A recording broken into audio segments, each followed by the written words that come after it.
पलवल में खेल राज्य मंत्री गौरव गौतम ने लोक निर्माण विभाग के विश्राम गृह में आयोजित प्रेस वार्ता में वित्त वर्ष 2026-27 के बजट को प्रदेश के सर्वांगीण विकास का रोड मैप बताया। उन्होंने कहा है कि मुख्यमंत्री नायब सिंह सैनी द्वारा पेश किया गया 2,33,658 करोड़ 17 लाख रुपए का बजट हर वर्ग के हितों को समर्पित है।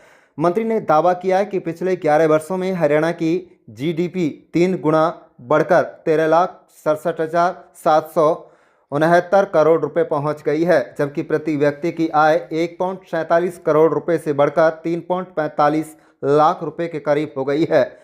मंत्री गौरव गौतम ने कहा है कि वायु प्रदूषण नियंत्रण के लिए हरियाणा क्लीन एयर प्रोजेक्ट को विश्व बैंक की मंजूरी मिली है, जिसके तहत 2,716 करोड़ रुपए मिलेंगे। तो वहीं वाटर सिक्योर हरियाणा प्रोजेक्ट के लिए 5,715 करोड़ रुपए स्वीकृत हुए हैं। किसानों के लिए हरियाणा एग्रो डिस्कॉम बनाने 3 लाख किशोरियों को HPV वैक्सीन, 3 लाख महिलाओं को लखपति दीदी बनाने और अग्निवीरों को पुलिस भर्ती में 20% आरक्षण देने की घोषणा भी की गई। खेलों को बढ़ावा देने के लिए हर जिले में खेलो इंडिया लघु केंद्र और अंतर्राष्ट्रीय कोच नियुक्त करने की बात कही गई है। आप देख रहे हैं पलवल ब्यूरो रिपोर्ट। हमारे चैनल को सब्सक्राइब जरूर कर लीजिएगा। आप सबको एक ऐतिहासिक बजट, सर्वस्पर्शी सर्वसमावेशी बजट इस प्रदेश के लोक के मुख्यमंत्री नायब सिंह सैनी जी ने एज ए वित्त मंत्री ये बजट पेश किया है। इस बजट में सभी वर्गों को ध्यान में रखते हुए युवा हो, महिला हो, किसान हो, हर वर्ग को इस बजट में के लिए कुछ ना कुछ ज्यादातर चीजें दी गई हैं। और मुझे बताते हुए इस बात को बड़ी खुशी हो रही है कि ये 2,23,658 करोड़ रुपए का ये ऐतिहासिक बजट हरियाणा प्रदेश के हर वर्ग के लिए, हर मध्यम परिवार के लिए, हर क्षेत्र में, चाहे वो खेलों का क्षेत्र हो, शिक्षा का क्षेत्र हो, औद्योग का क्षेत्र हो, महिला बाल विकास की बात हो, हेल्थ की बात हो, शिक्षा की बात हो, युवाओं के रोजगार की बात हो, युवाओं को स्टार्टअप से लेकर AI के मिशन तक की बात हो, हर वर्ग के लिए इस बजट में बहुत सारी चीजें दर्शाई गई हैं। मैं ऐसा मानता हूं कि ये इस प्रदेश के मुख्यमंत्री जी ने, इस देश के यशस्वी प्रधानमंत्री जी ने जो संकल्प हमारे सामने विकसित भारत 2047, जब भारत आजादी के 100 साल पूरा कर रहा होगा तो भारत एक विकसित भारत के रूप में होगा। और विकसित भारत में सबसे अग्रिम भूमिका अगर किसी की होगी तो वो हरियाणा की होगी। मैं ऐसा मानता हूं इस बजट में, चाहे ये बजट हरियाणा के हर व्यक्ति एक प्रकार से सुझाव लेकर, हरियाणा पहले लोग सरकार का बजट कहते थे, लेकिन ये बजट हरियाणा के लोगों के द्वारा दिए गए सुझावों पर बना हुआ बजट है। पहली ऐसी पहल इस प्रदेश के मुख्यमंत्री जी ने की कि अलग अलग क्षेत्र के युवा हों, खिलाड़ी हों, औद्योगिक जगत के लोग हों, सबसे परामर्श करके इस बजट को लेकर आए हैं। इस बजट की कुछ महत्वपूर्ण बातें जो मैं आपके सामने रख रहा हूं, चाहे वो GDP ग्रोथ की बात हो, चाहे प्रति व्यक्ति आय बढ़ाने की बात हो, हर क्षेत्र में हमारे मुख्यमंत्री जी ने इस बजट को रखा है। साथियों, मुझे इस बात को बताते हुए खुशी हो रही है कि हमारे मुख्यमंत्री जी ने पॉल्यूशन रोकने के लिए विश्व बैंक के से फंडिंग जो होगी, जो हरियाणा क्लीन एयर प्रोजेक्ट की स्वीकृति दी है। मुझे इस बात को बताते हुए खुशी हो रही है कि हरियाणा में विश्व bank water source Haryana project के लिए 5,715 करोड़ रुपए निवेश करेगा। AI मिशन में 474 करोड़ रुपए से विश्व बैंक से जो मंजूरी मिली है वो हरियाणा प्रदेश के 1 लाख युवाओं को एआई में प्रशिक्षित करेगी।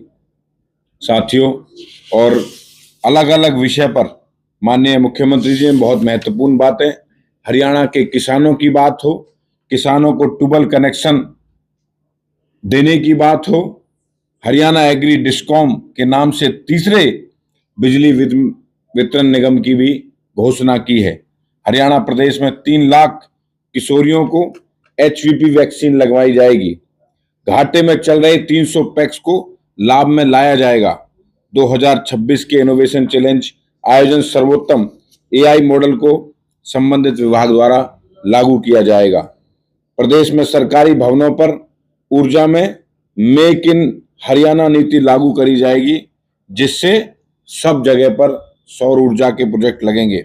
मैं ऐसा मानता हूं कि एचएसआईडीसी औद्योगिक क्षेत्र में 500 करोड़ रुपए से अलग उनके इंफ्रास्ट्रक्चर की व्यवस्था इस प्रदेश के मुख्यमंत्री जी ने की है। प्रत्येक विधानसभा क्षेत्र में निजी भागीदारी से आदर्श परीक्षा केंद्र स्थापित किए जाएंगे।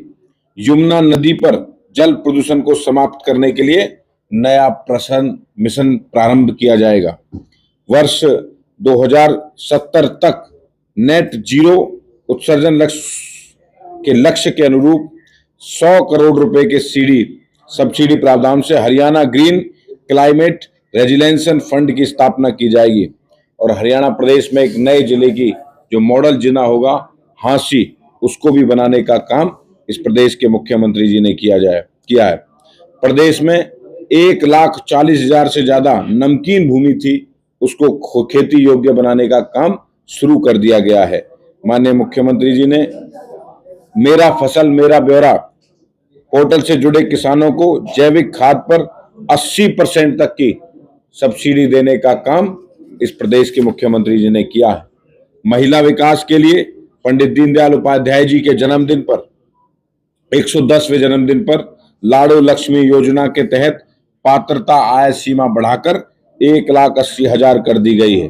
प्रदेश में 3 लाख लखपति दीदी बनाए जाने का संकल्प के लिए पिंक कैब योजना शुरू करी है, जो महिलाओं को वाहन चलाने में प्रशिक्षण और इलेक्ट्रॉनिक वाहन खरीदने में 10 लाख रुपए तक का मुफ्त ब्याज इस प्रदेश सरकार देगी।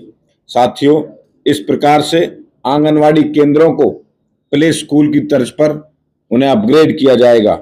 वर्तमान में केवल महिला छात्राओं के लिए समर्पित 273 बसों को 500 करा जाएगा। अलग अलग जगह पर लोहारू हो, बरवाला हो, नरवाना हो, समालका हो, महम हो, रादौर हो, अलग अलग जगह पर महिला थाने खोले जाएंगे। इस प्रकार से खिलाड़ियों के लिए 21 से ज्यादा नए स्टेडियम बनाकर इस प्रदेश के मुख्यमंत्री ने हमारे खिलाड़ियों को एक नई सौगात देने का काम किया है। फिट इंडिया फिट हरियाणा एक स्कीम लॉन्च करके हरियाणा प्रदेश के हर युवा को, हर वर्ग को फिट करने का काम इस प्रदेश के मुख्यमंत्री जी करेंगे।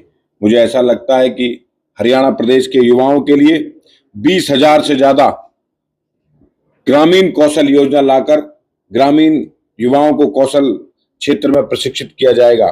अग्निवीरों को 20% से ज्यादा आरक्षण देकर उसमें पुलिस में उसमें आगे बढ़ाया जाएगा।